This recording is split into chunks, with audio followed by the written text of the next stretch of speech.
Жүрегіңді Алла соққан дейді. Кағбаны кім соққан? Ибраһим алейхиссалам соқты дейді. Екеуін салыстырған кезде Кағбаны бұзу күнә ғой. Бірақ Алланың соққан жүрегін, біреудің жүрегін ауырту, одан да үлкен күнә деген. Өйткені сенің жүрегіңді Алла соққан дейді. Алла жаратқан. А онымен әзілдеспе біреудің жүрегімен.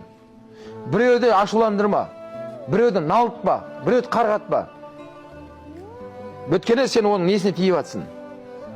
Хақысына кіріп атсың. Өте қиын мәселе. Одан гөрі Кағбаны бұзғанның күнәсі сәл жеңілдеу.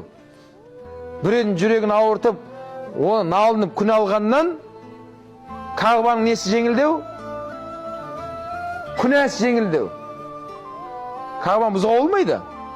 Оны ешкім бұзғызбайды біріншіден Алла. Абраха бұзам депке бұза алмады осында. Оның иесі Алла, оны бұзғызбайды Алла ешкімге. Ал бірақ екеуін салыстырғанда